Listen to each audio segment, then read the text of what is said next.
Hello, this is Mr. Kennett here with a new video showing you folks who are working on Component 1 how to do one of the 5 projects that you need to do as part of Component 1. One of those projects is called a DAW project, and it's probably one of the easiest ones to do on the computer if you want to make some of your music on the computer.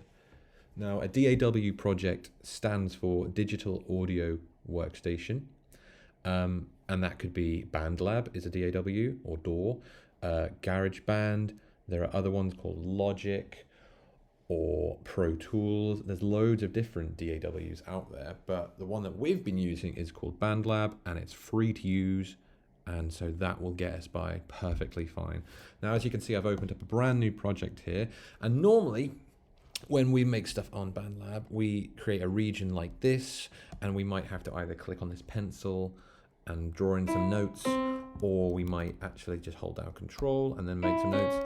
That's fine, but today I've actually plugged in a MIDI keyboard, and hopefully you'll be able to use MIDI keyboards when you use BandLab in the future. MIDI keyboard is like a normal keyboard, except you attach it to your computer, and instead of having to draw in notes, I can actually use this connected keyboard to record music for me. So let's say I wanted to record something. Instead of drawing it note by note by note, which would take a long time, I can instead just get the metronome on, press the record button. It'll give me 4 clicks in, and then I play.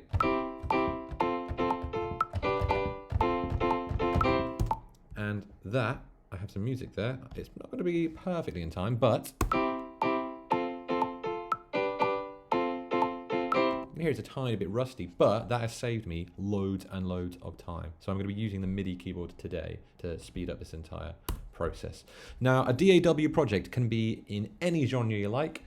Personally, I think making a EDM, club, techno, house style thing is the simplest and easiest to do. We've already covered disco as one of our 5 genres studied, and you know that disco always has a 4 to the floor. So that's the first thing I'm actually, first thing I'm going to do. You can see I've just added a drum machine. I'm going to open up that drum machine if it lets me, like that, and I'm going to get rid of all this because it's okay, but it's not what I want.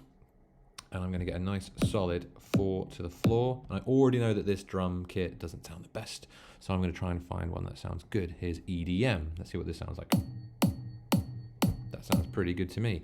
So there, we've got a nice drum beat starting us off, and I'm going to have it for looping for 2 bars instead of 4. Now, not only is this a really iconic drum beat for an EDM track, it's also really useful if I want to record my piano to it. Instead of using the metronome, I've got this 4 to the floor drum beat. Now, I'm just going to make the most basic chords that I can think of.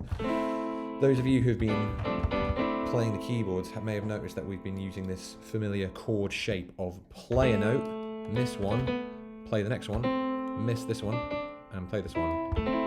This free note shape or triad, which we've learned, is a really easy way of moving around the keyboard. My hand, you can't see, but my hand is in this claw shape, and I can keep it in that shape and just move up and down the keyboard. Now I might move in small gaps like this, or I might move in slightly bigger gaps.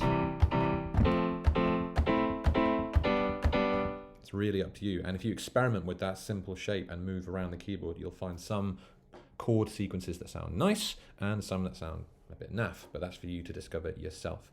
I'm going to go with this chord sequence of A, or A minor,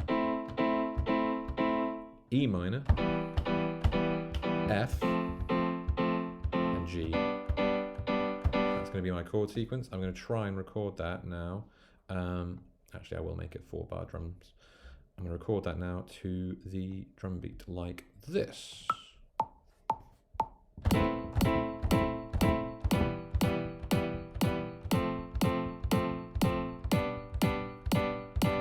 Done.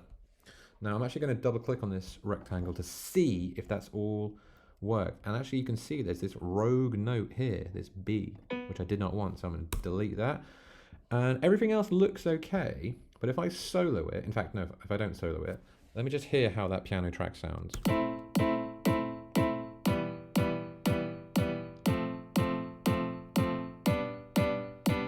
Sounds okay, but as with every musician ever, I have not played that perfectly in time. You can see if I really zoom in, if it lets me zoom in, come on, let me zoom in. The very, very first chord and this chord and this chord, they're not perfectly lined up with the grid. And that almost happens to everyone ever when they record with a MIDI keyboard. Luckily, there is a magic button that will fix this for us. I'm going to highlight all of this music, and if you're too lazy to do that, you can in fact just press Control A. Now everything's highlighted, and this magic button here, Quantize, if I press that, you'll watch all the notes snap to the grid. There you go, they're all now in line, so if I play it again, it should sound a lot cleaner.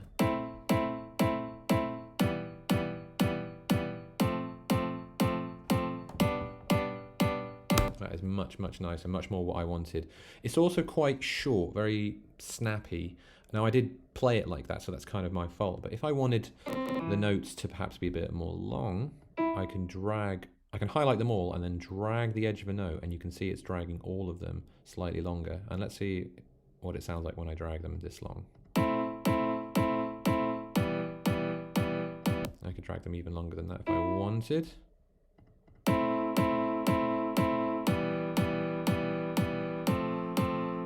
I actually preferred the short detached version like this, but I tell you what, it doesn't sound super dancey yet, and to be honest, that's probably because it doesn't have any effects. Now effects can really be the icing on the cake when it comes to your music, but throwing them in really early can really inspire you to keep going with the creative process. So I'm going to add just a simple delay, and I can see here this isn't the delay that I wanted actually. Let me go back. In here, there's two types of delay, D delay and filter echo. Filter echo is the one I want. Oh, maybe it's not actually. There's normally a lot of delays you can use, but these are the only ones I've got the choice of, however. So let's see if I can get this delay sounding good. There's a lot of controls here you can see for delay. Delay is just an echo. Let's hear what it sounds like now. You can see there's an echo after the piano has been played. So I'm going to see if I can make that echo sound nice and rhythmic with the rest of the piano. Not yet. Nope.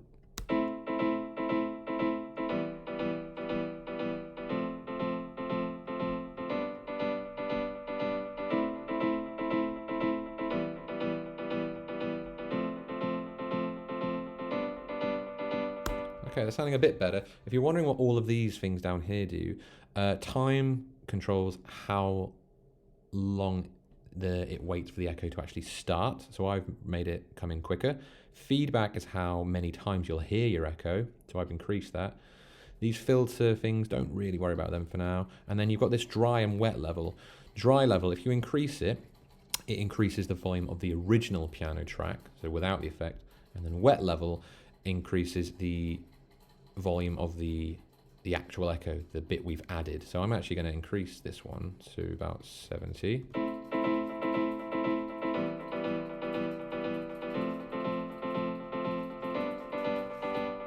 That's much more what I had in mind. And if I get the drums back involved.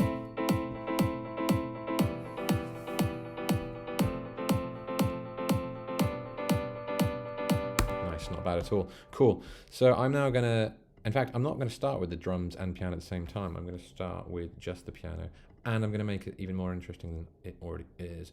Instead of having every single piano chord happen on the beat, I'm going to have some of them happen on the beat, some of them off beat, like this. Okay, that delay effect is actually starting to get a little bit annoying now, so I'm going to go back to it, and I'm going to turn down the whole effect level like that.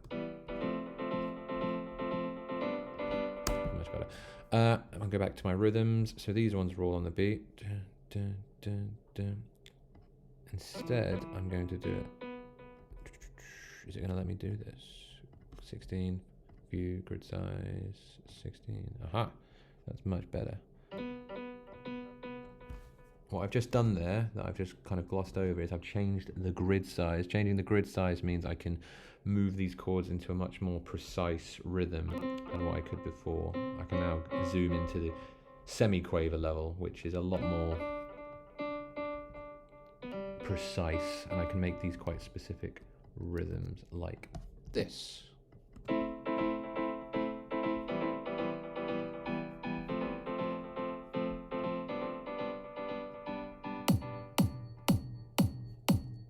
Okay, not bad.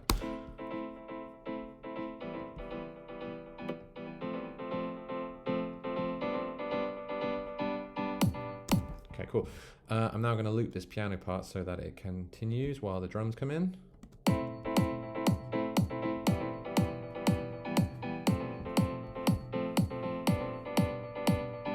Nice. And if I go back to my drum machine, I'm actually going to go on to pattern B, and I'm going to have it so pattern B is basically the same as pattern A, but I'm going to bring in the hi-hats on the offbeat like this.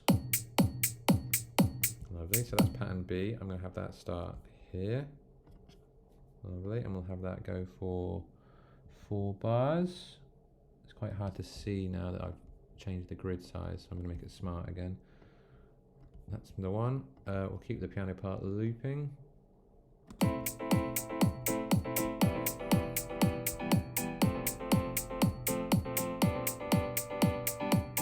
Amazing, and then I'm going to do another level of drums. I'm going to go on to pattern C. Again, I'm going to have it almost the same as the previous one, so the same as B. But this time I'm going to add another layer. I'm going to add the snare. Is this the snare? It is. And I'm going to have the snares on beats 2 and 4, which you might remember is our back beats. Let's hear what that sounds like. Sounds good to me. So I'm going to add C. C's in the right place. And again, I'm going to have that lasting 4 bars. So I now have drum part A, which sounds like this. Just the bass drum. Drum part B. And drum part C.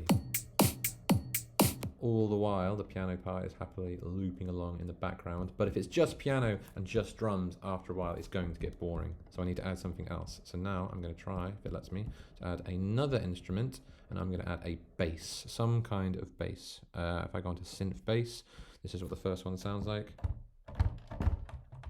Is it going to work? There we go.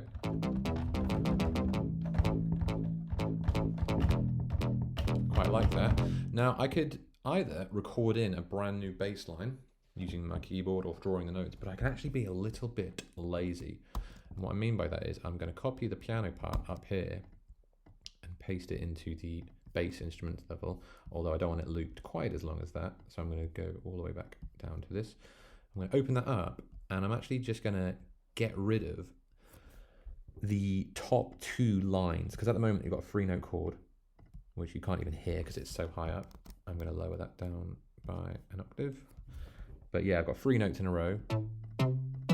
I don't want all 3 of them at the same time, because bass lines don't play whole chords, they just play 1 note at a time. So I'm going to delete the top 2 lines from each chord. And this is a really easy, slightly lazy, but easy way of making bass lines.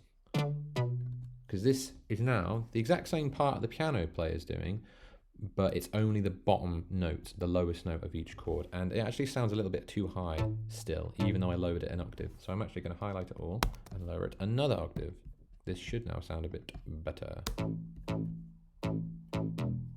Yeah, that's what I want. So let's hear what that all sounds like together.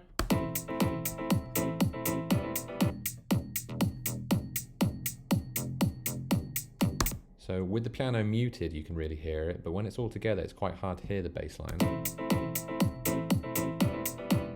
It is in there, it's just really quite hard to hear. So what I'm going to do now is I'm going to lower the piano's overall volume like this, and the drums a bit. The bass is in there, and if you've got really good headphones or good speakers, you'll know it's there. You can hear it a lot easier, but if you're working just on a computer or a laptop like I am, sometimes the bass line hides a bit, but it is in there.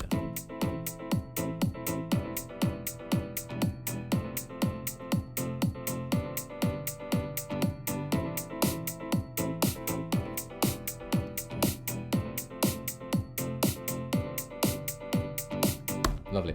Now, That's already 30 seconds. Remember, your projects for component 1 need to be between 30 seconds and 60 seconds. So I could call it a day here, and this would be absolutely fine.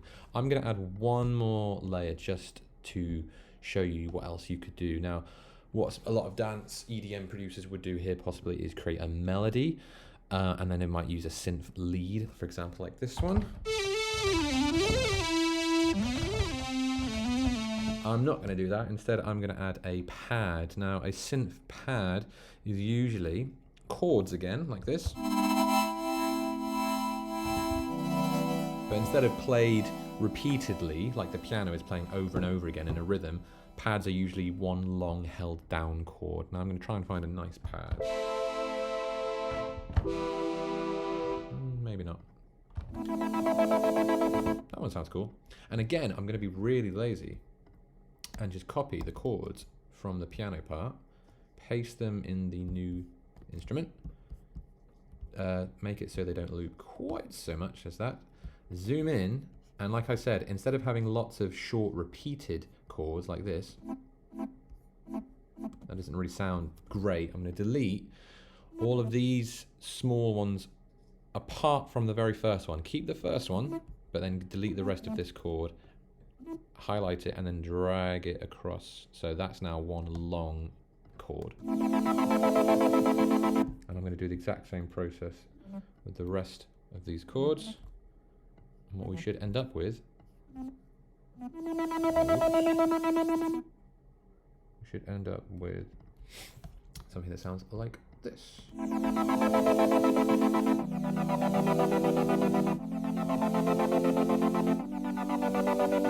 Sounds cool. So let's hear all that together. You can already hear it's very loud compared to the rest of the instrument. So again, I'm going to change this so it's a bit quieter.